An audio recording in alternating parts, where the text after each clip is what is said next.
Welcome to MetaBookNook, Deep Dives for Curious Minds.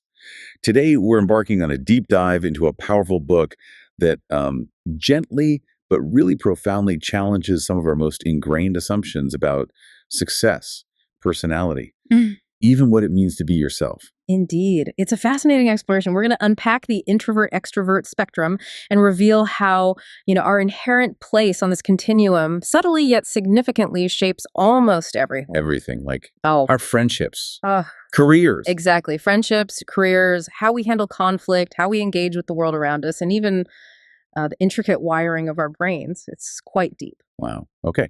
So our mission today is to pull out those surprising facts and profound insights that hopefully help you understand yourself and the people around you better. Especially, I think, in a world that often seems to, celebrate just one type of personality. hmm The book we're exploring tackles this head on. It challenges what it very aptly calls the extrovert ideal. The extrovert ideal. Let's unpack that. But first, maybe we should clarify these temperaments. The book makes it clear introversion and extroversion aren't just like preferences, they're deeply ingrained. That's right. Deeply ingrained predispositions. They influence nearly every aspect of our lives. And it's not some new age fad either. The book points out this pattern is ancient. Ancient. How so? Well, you see echoes of it in texts like the Bible, in Greek and Roman writings, and even fascinatingly in the animal kingdom. Scientists observe these kinds of temperamental differences in everything from fruit flies to fish. It's a very, very old pattern. That's incredible. So it's fundamental. But here's the paradox of the book highlights, right? Despite what, a third to half of Americans identifying as introverts, Yeah, a huge chunk of the population. society largely operates under this extrovert ideal, this belief that the ideal self is, gregarious, bold, loves the spotlight. Always ready to speak up, comfortable being front and center. It's almost like this unspoken agreement that being outgoing is just Yeah. better, the default setting for success. And the book gives some pretty stark examples of this ideal in action, like studies showing talkative people are rated as smarter, better looking, more interesting. It's true, consistently. And what's really wild is the book states there's zero correlation between the gift of gab and good ideas. Zero. Zero correlation. That's it. That's huge. So we value talkativeness, but it doesn't actually mean better ideas. Precisely. Yeah. And think about the word introvert itself. The book points out it often carries this kind of negative weight. Even people who are introverted sometimes describe the trait using bland or unflattering terms. So there's this deep, maybe unconscious bias against it. Exactly, a societal bias. But it wasn't always this way. The book traces this interesting historical shift, particularly in America, around the turn of the 20th century. Okay, what happened then? We moved pretty dramatically from what the book calls a culture of character, valuing things like seriousness, discipline, honor, inner integrity, Right, inner qualities. to a culture of personality. Suddenly, the focus shifted outwards. Value was placed on charisma, charm, entertainment value, how you appeared in public. And that's where someone like Dale Carnegie comes in.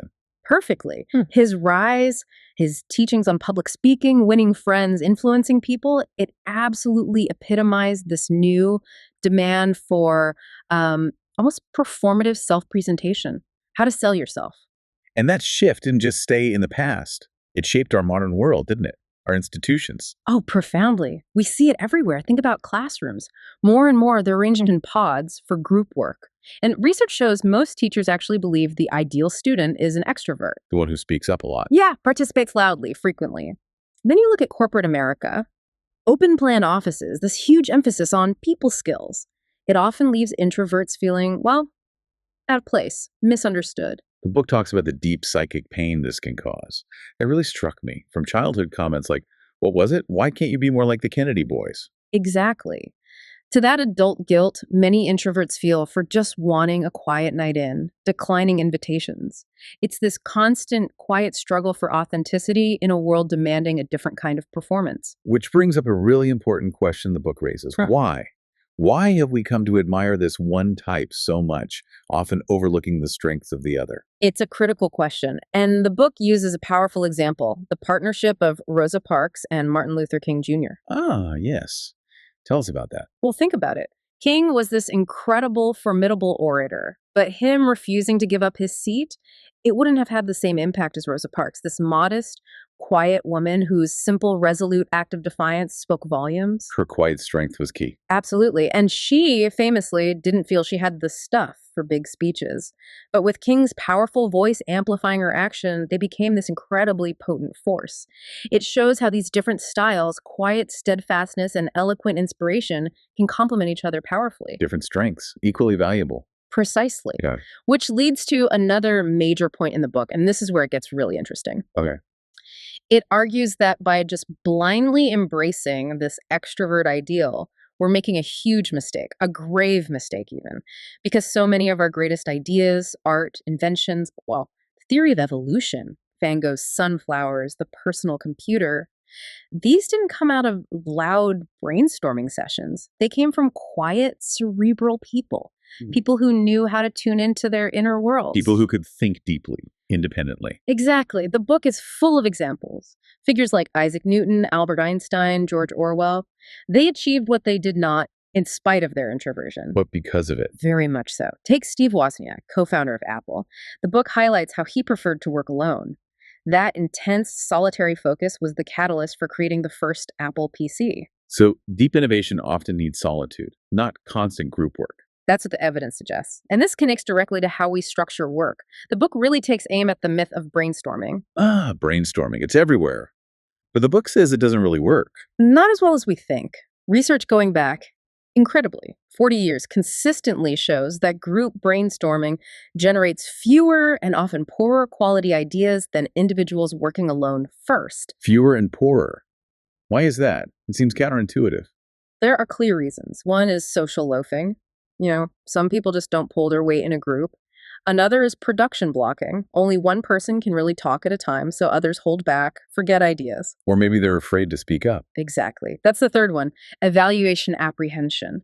The fear of looking stupid. It silences potentially brilliant, unconventional ideas. And there's actual brain science behind this pressure to conform, isn't there? Yes, absolutely. Studies like Solomon Asch's famous conformity experiments and later fMRI studies by Gregory Burns showed that group influence can literally change how we perceive reality.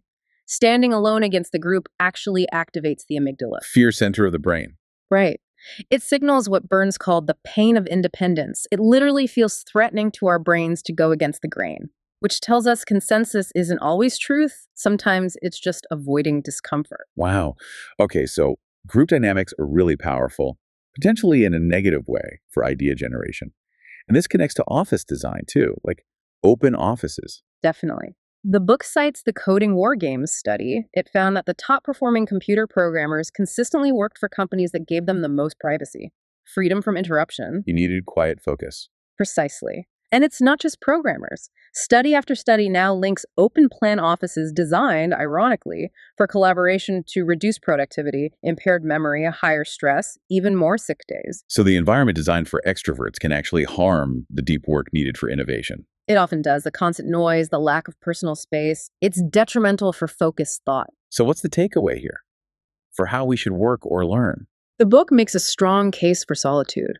For optimal creativity and developing real expertise, individuals need time for what's called deliberate practice alone. Deliberate practice, what does that involve? It means intense concentration, focused effort, often tackling challenging aspects of a skill and doing it without distractions. This kind of solitary deep work, the book argues, is often a much stronger predictor of high achievement than just hours spent in group settings. So we need space for quiet focus. Now let's dig into the why behind these differences. The book talks about biology, right? Temperament being somewhat innate. Yes, it explores the biological roots. Jerome Kagan's research was groundbreaking here. He studied 4-month-old infants, observing their reactions to new things like bright colors, sounds. What did he find? He identified some infants as high reactive. They were highly sensitive, easily startled, intensely aware of everything new, and that high reactivity at just 4 months was a remarkably strong predictor of becoming introverted later on. So it starts really early. Is it genetic? There's definitely a genetic component. Twin studies suggest introversion extroversion is about 25-50% heritable.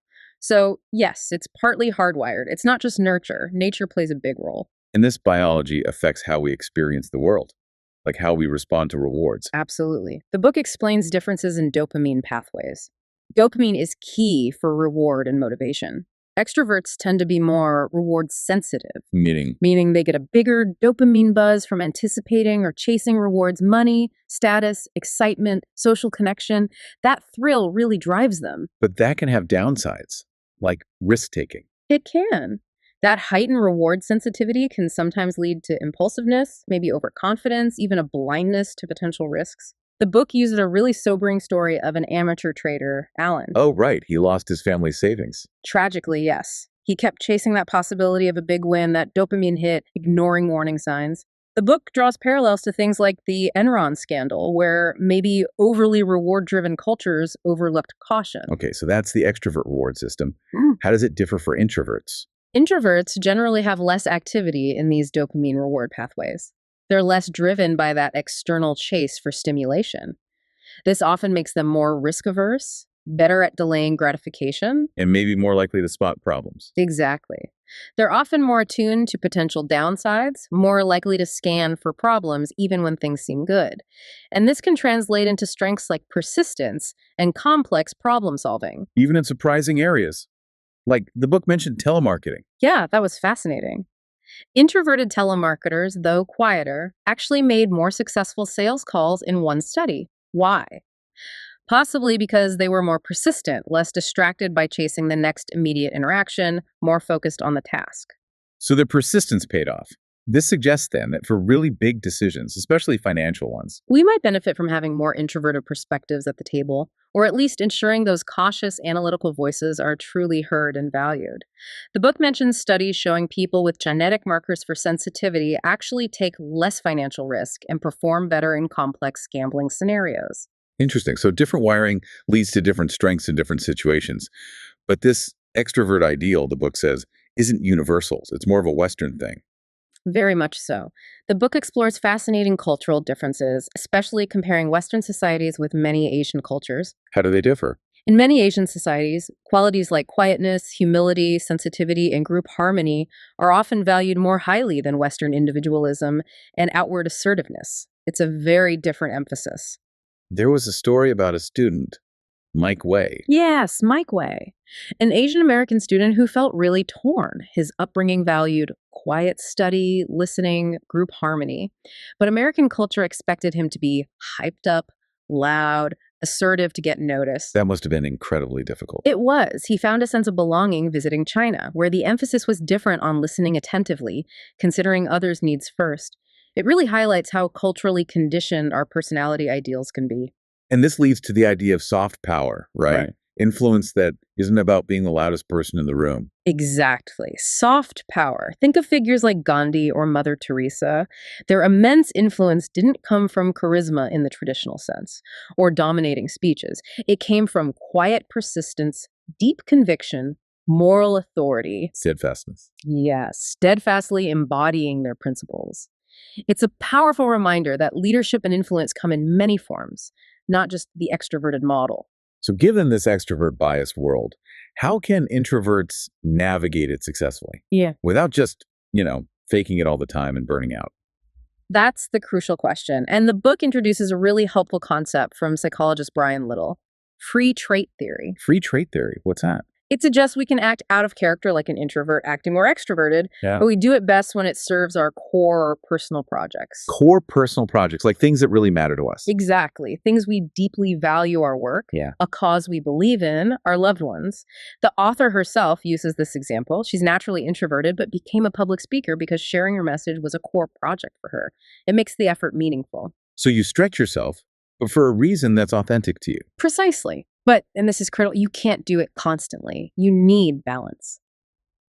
Which leads to another key idea, restorative niches. Restorative niches. I like the sound of that. What are they? They're basically places or times where introverts can retreat to recharge and just be their true selves. It could be a quiet walk, a favorite reading chair, a specific corner in the office, even just scheduled alone time. Like pressing a reset button. Exactly. It's essential for preventing burnout when you're regularly acting out of character. You need these niches to return to your natural state. That makes so much sense. And what about for kids? For parents or teachers of quiet children? The book has really valuable advice here. The main message is don't try to cure introversion. Don't push them to be someone they're not. Instead, Appreciate their unique strengths. Quiet kids often have incredible originality, strong consciences, deep loyalty. Encourage their passions like the boy, David Wise, who found his voice through drumming. Help them find their muse. so support their interests and allow for that focused practice we talked about. Yes, create environments where they can engage in deliberate practice, but also provide gentle, gradual exposure to social situations on their own terms. Help them build confidence without overwhelming them. It's about nurturing, not forcing. It sounds like the ultimate message of the book is really about acceptance Yeah. and empowerment. Absolutely. It's about understanding yourself, whether you lean introverted, extroverted, or somewhere in between ambiverted, acknowledging your natural strengths, and finding ways to live authentically and contribute meaningfully. It's not about introverts versus extroverts. Not at all. It's about recognizing the value in both styles and creating a world where all temperaments can thrive. Okay, so let's leave our listeners with a final thought to mull over. The book offers this beautiful line: love is essential.